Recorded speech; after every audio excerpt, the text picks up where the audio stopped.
حضرت بلال رضی اللہ تعالی عنہ کا دردناک واقعہ۔ اللہ رب العزت ہر زمانے میں اپنے کچھ ایسے پاکیزہ تقوی گزار بندوں کو منتخب کرتا ہے جو اس کے محبوب حضرت محمد صلی اللہ علیہ وسلم سے ایسا عشق فرماتے ہیں کہ وہ اپنا سب کچھ قربان کر دیتے ہیں۔ یہ عشق رسول عطیہ الہی ہوتا ہے۔ اللہ رب العزت جسے چاہتا ہے اسے عطا فرماتا ہے اور اسے زمانے کا سردار بنا دیتا ہے۔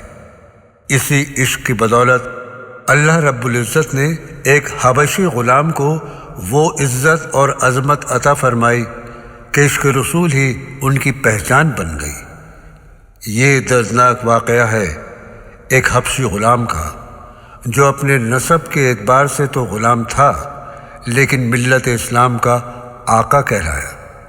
اس حبشی غلام کا نام سیدنا بلال رضی اللہ تعالی عنہ تھا۔ آپ کے والد کا نام رباح اور والدہ کا نام حمامہ رضی اللہ تعالی عنہ تھا۔ آپ کے والدین غلام تھے اور اسی غلامی میں سیدنا بلال رضی اللہ تعالی عنہ مکہ مکرمہ میں پیدا ہوئے۔ آپ قریش کے ایک سردار امیہ کے غلام تھے اور ان چند خوش نصیبوں میں سے آپ شامل ہیں جو شروع میں ہی آپ صلی اللہ علیہ وسلم پر ایمان لے آئے تھے۔ امیہ کو جب اس بات کا پتہ چلا کہ اس کا غلام بلال تو نبی کریم صلی اللہ علیہ وسلم کا غلام بن گیا ہے اور اس نے دین اسلام قبول کر لیا ہے، امیہ بن حلم مشرک اور دشمن اسلام تھا۔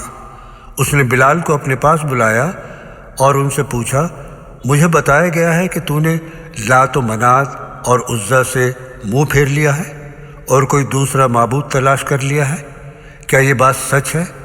بلال نے کہا، ہاں یہ بات سچ ہے، میں محمد صلی اللہ علیہ وسلم کے دین حق پر ایمان لے آیا ہوں اور اس اللہ کو معبود حقیقی مانتا ہوں جس کا پتہ مجھے میرے آقا محمد صلی اللہ علیہ وسلم نے مجھے دیا ہے۔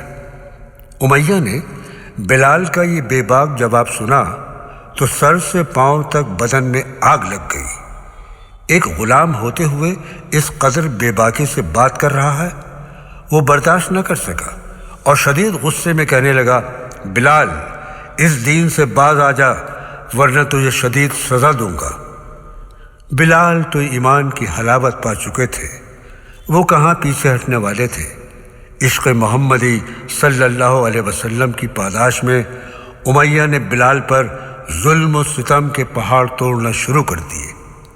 مکہ کی یہ زمین اپنی گرمی کی وجہ سے مشہور تھی، وہ دھوپ میں بری طرح تپتی تھی۔ امیہ بلال رضی اللہ تعالی عنہ کو شدید دھوپ میں اس تپتی ہوئی ریت پر لٹا دیتا اور سینے پر بھاری بھرکم پتھر رکھ دیا کرتا تھا، تو کبھی آپ کو دہکتے ہوئے انگاروں پر لٹا دیتا۔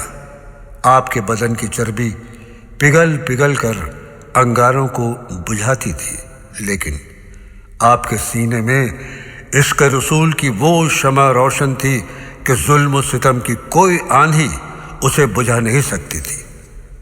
ایک دن امیہ نے حضرت بلال رضی اللہ تعالی عنہ کو بہت مارا پیٹا اور کہا، اے بلال اب بھی تو باز آ جا، مگر آپ نے اس حالت میں بھی اللہ ایک ہے کا نعرہ بلند کیا۔ امیہ نے طیش میں آ کر حضرت بلال کے گلے میں رسی ڈال کر مکے کی گلیوں میں گھسیٹا، لیکن آپ عشق رسول کی مستی میں ایسے گم تھے جب تک وہ ہوش میں رہتے احد احد پکارتے تھے حتیٰ کہ بے ہوش ہو جاتے۔ آپ پر یہ ظلم و ستم کا سلسلہ کافی عرصے تک جاری رہا۔ سیدنا صدیق اکبر رضی اللہ تعالی عنہ یہ منظر دیکھتے تھے، آخر برداشت نہ کر سکے اور نبی کریم صلی اللہ علیہ وسلم کی بارگاہ میں بلال کا قصہ درد و غم بیان کیا۔ آپ صلی اللہ علیہ وسلم کی آنکھوں میں آنسو آ گئے۔ حضرت ابو بکر صدیق رضی اللہ تعالی عنہ نے رسول خدا کی آنکھوں میں آنسو دیکھے تو آپ نے نبی کریم صلی اللہ علیہ وسلم سے عرض کیا، یا رسول اللہ، آج بلال کو امیہ سے خرید کر آزاد کر دوں گا۔ رسول خدا صلی اللہ علیہ وسلم نے فرمایا، اے ابو بکر، اس سودے میں میں تمہارے ساتھ برابر کا شریک ہوں۔ اور حضرت ابو بکر صدیق رضی اللہ تعالیٰ عنہ نے حضرت بلال کو امیہ کی منہ مانگی قیمت پر خرید لیا اور اپنے ساتھ حضرت بلال کو لے کر رسول خدا کی بارگاہ میں حاضر ہوئے۔ حضرت بلال رضی اللہ تعالیٰ عنہ نے جب نبی کریم صلی اللہ علیہ وسلم کا چہرہ مبارک دیکھا تو اپنی زندگی کی ساری تکلیفیں بھول گئے اور جان رحمت صلی اللہ علیہ وسلم کے قدموں سے چمٹ گئے۔ آقا کریم صلی اللہ علیہ وسلم نے آپ کو سینے سے لگا لیا۔ پھر آپ صلی اللہ علیہ وسلم نے صدیق اکبر رضی اللہ تعالیٰ عنہ سے فرمایا، میں نے تم سے کہا تھا بلال کو خرید لاؤ اور میں آدھی رقم ادا کروں گا۔ سیدنا ابو بکر صدیق رضی اللہ تعالیٰ عنہ نے عرض کیا، یا رسول اللہ صلی اللہ علیہ وسلم، میں نے تو بلال کو آزاد کر دیا ہے۔ آزادی کے بعد بلال نے اپنے آپ کو رسول اللہ صلی اللہ علیہ وسلم کی خدمت کے لیے وقف کر دیا۔ مدینہ منورہ کی ابتدائی زندگی میں جب نماز کے لیے اذان دینے کا طریقہ مقرر کیا گیا اور مؤذن مقرر کرنے کی باری آئی تو نبی کریم صلی اللہ علیہ وسلم کی نظر انتخاب سیدنا بلال پر ہی ٹھہری۔ آپ صلی اللہ علیہ وسلم نے بلال کو اذان دینے کا حکم فرمایا اور حضرت بلال رضی اللہ تعالیٰ عنہ نے نبی کریم صلی اللہ علیہ وسلم کے سامنے اسلام کی پہلی اذان دی۔ پھر نبی کریم صلی اللہ علیہ وسلم کے وصال تک آپ نے یوں اذان دی کہ عرب و عجم میں آپ مؤذن رسول اللہ صلی اللہ علیہ وسلم کے لقب سے مشہور ہو گئے۔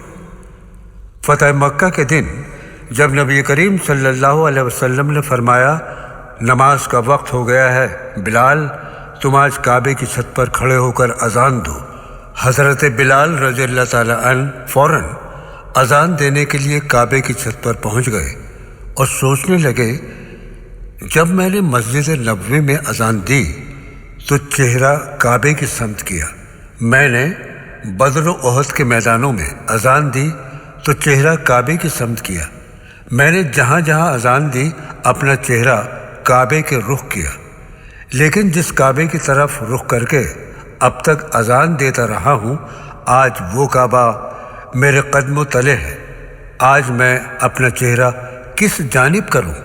حضرت بلال رضی اللہ تعالیٰ عنہ کے عشق نے جواب دیا، بلال آج اللہ کے حبیب صلی اللہ علیہ وسلم کے رخ انور کی جانب رخ کر کے اذان دو جو کعبے کا بھی کعبہ ہے۔ آپ نے نبی کریم صلی اللہ علیہ وسلم کی جانب چہرہ کر لیا اور یوں کعبے کی چھت پر کھڑے ہو کر اذان دی۔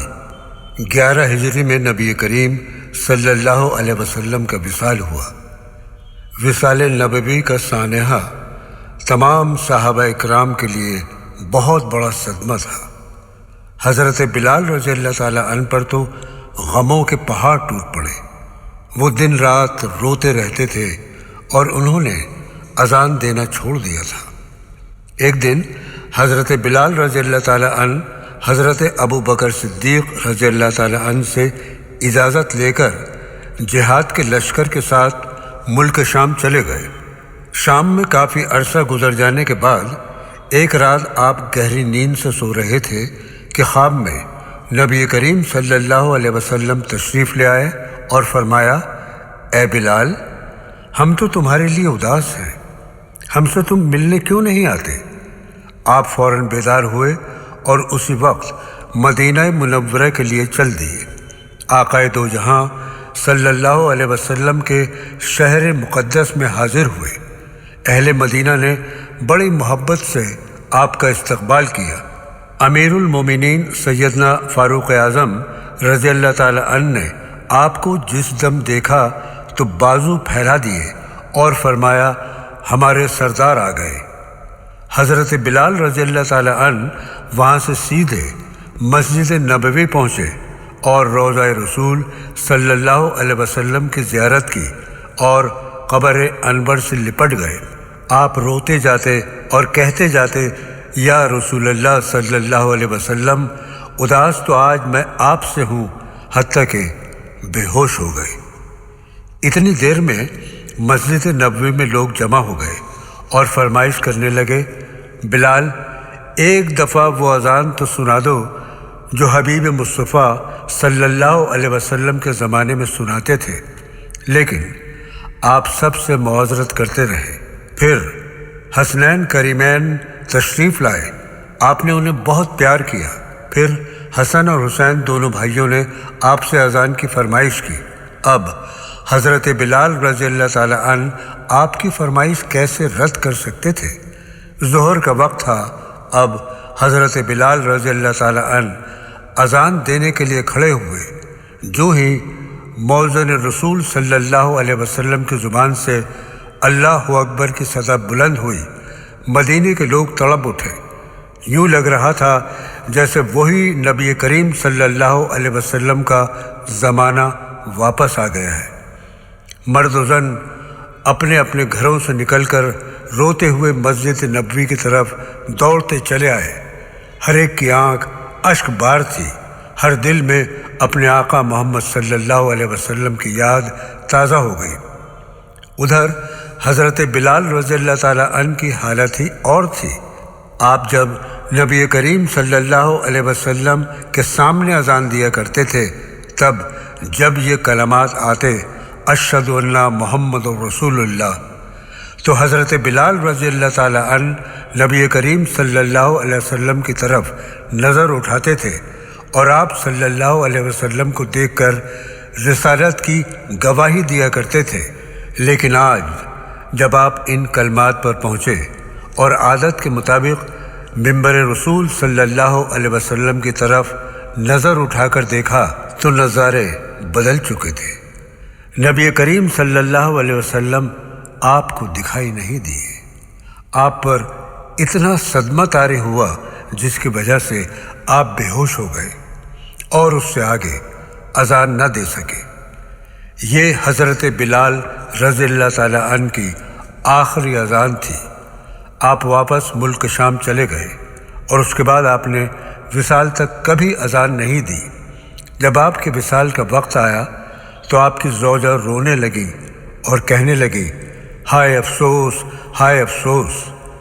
حضرت بلال رضی اللہ تعالیٰ عنہ بہت بیمار تھے، لیکن پھر بھی آپ نے اپنی آنکھیں کھولی اور فرمایا، واہ کیا خوشی کا سما ہے، میں اپنے حبیب مصطفیٰ صلی اللہ علیہ وسلم سے ملاقات کرنے والا ہوں۔